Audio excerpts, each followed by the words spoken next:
Welcome back, guys, to episode 7, right? This is episode Yeah, 7. Okay. yeah, you finally got it right. Yes, finally. Okay. So, we're going to talk about weird public encounters we've had on the UC Davis campus, outside of the UC Davis campus, just weird stuff that we've encountered, weird people we've encountered in our lives. So you can Yeah, start so with your story. okay. So last year, so when I was in the dorms, the freshman year, right? Mm-hmm. I was walking. I was on the phone with somebody, and some random guy in dreads. He comes and he stops me. He's like, "Hey, bro, do you want to buy my books? My name's Dharma. I just went to India and Buddhism or something like that." And he's just constantly trying to sell. And I'm like, why is this guy attacking me? Uh, what's his deal? Why is he just he was in a random corner. He just popped out of nowhere, right in front of me. He literally jumped in front of me. He's like, "Hey, buy my books." I was like, "No, thank you. I didn't want to be like me." I was like, "Oh shoot, I don't know what this guy is doing and why he's." So I guess that's one weird encounter I had. But the craziest part about that was that later that night, I was with my roommate and we went to the dining hall, and he was we were just talking about our day, right? And I was telling him there was this guy, he stopped me, and he was like, "Oh no way!" The same person stopped him. And my roommate's a really nice guy, so he actually struck a conversation with this guy. He took a picture of the books just so the guy would be happy. You need to send me that.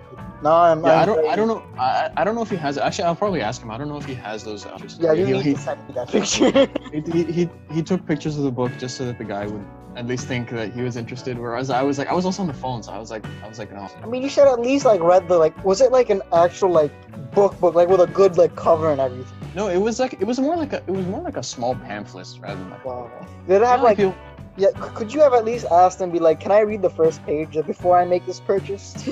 No, I was also on the phone, walking to class. I was talking to somebody. I didn't want, I literally stopped the conversation with the person I was talking to just so that I could discuss this book with this guy. Book about enlightened Buddhism. Yeah, it was literally about meditation, spirituality, things like that. And I was like, no, thank you, getting off of it.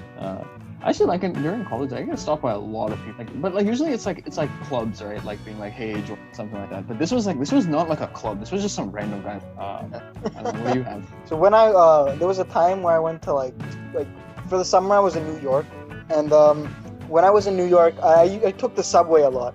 Another thing, the subway is pretty convenient, but buying a ticket one way is pretty expensive. This is a side tangent. It's a one-way ticket for the subway is expensive. It's better that you buy one of those bigger 100-day passes or something. This is FYI for you New Yorkers listen, or new New Yorkers. You probably doesn't it depend though on if suppose someone's only gonna use it once. I don't know why you'd only use it once, but suppose. And isn't it better to just buy it once and go? Yeah, I guess it is. It's $2.75.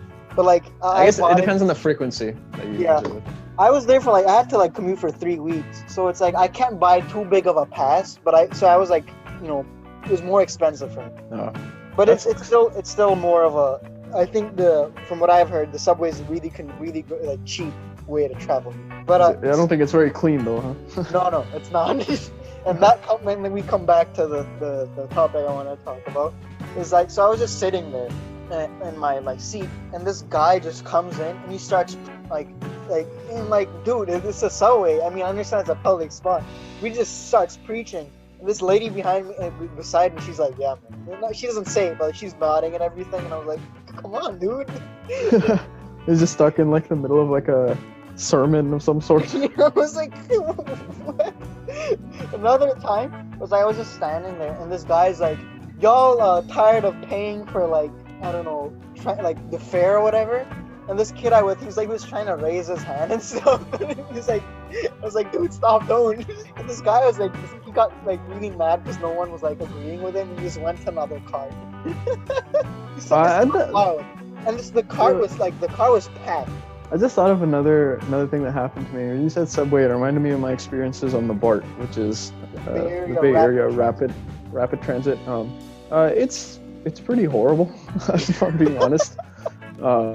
And you get a lot of weird experiences on there. I haven't ridden it that much, but there was one time when I was 8th grade.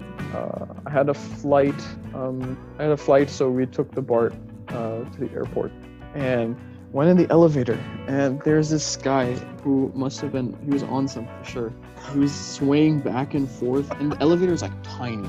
And I was in 8th grade. I was so scared.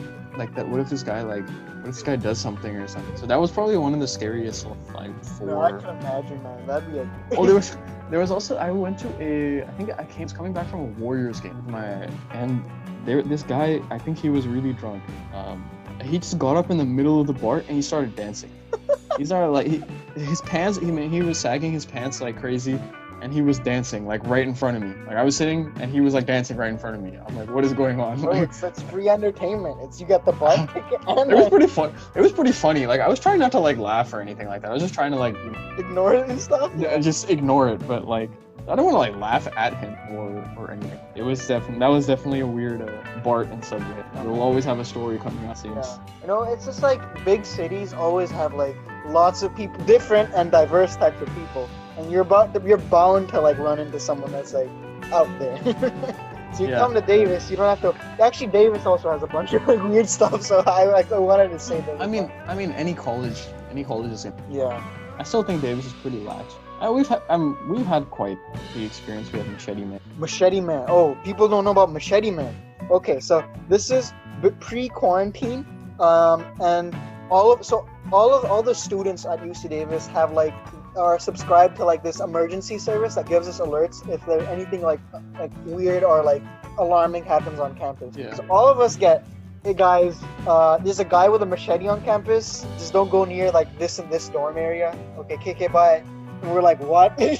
I remember I just saw this and I was like, lol. I just put it down and I kept working because it was near. I wasn't on campus. Were you on campus when that happened? I think I was. I wasn't on campus. And I open my phone and I see a text message from Warn Me, right? Yeah. And it's like yo, like person armed with machete near this area, avoid area. And they tell me later that like a few hours later that they can't find the guy, but they found the machete. Like, yeah, guys, you did it. We found the machete. Case closed. No, they don't know who the guy is. They never found it. I don't think so, right?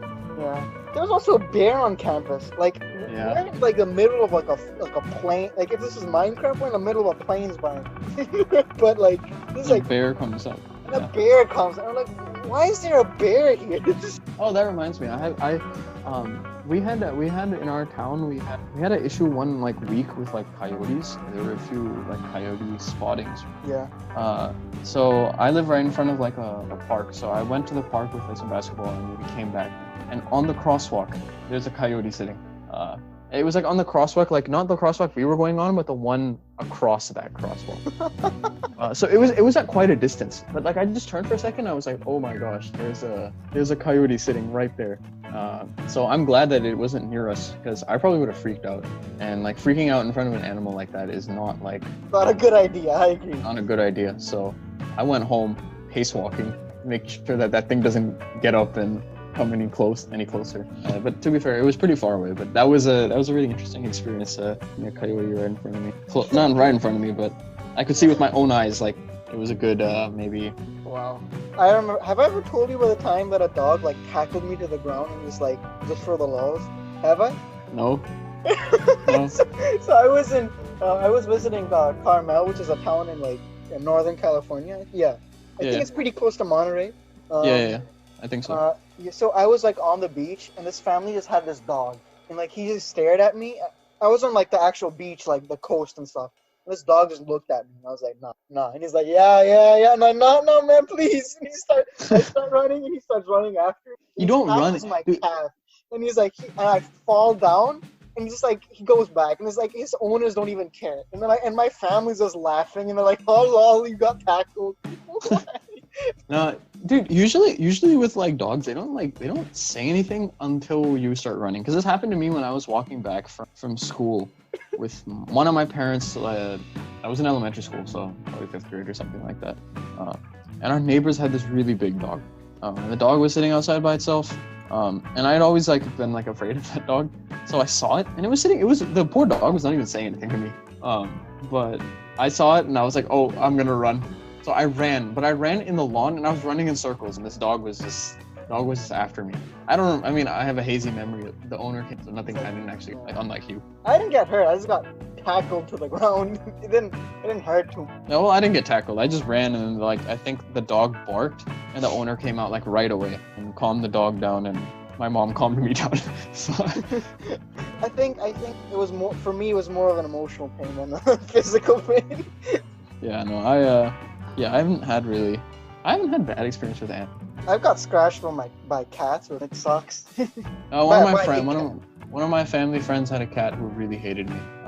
Very, very hyper cat. I've never seen that hyper of a cat in my life. You know how like if you open the door, dogs run out sometimes if they're really crazy. Yeah. Right. But cats usually don't do that. Yeah, this cat, like you open the door and it'll run out. It was, yeah.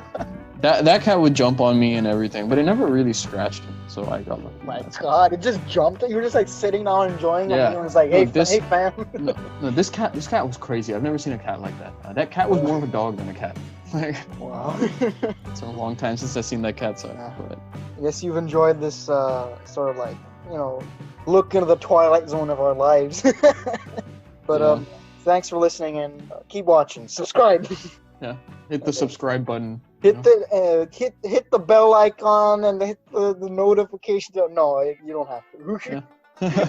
It'll scare me more than like anyone else if you do, because it'll be more scary than anything. But thanks for listening. See you later. Bye.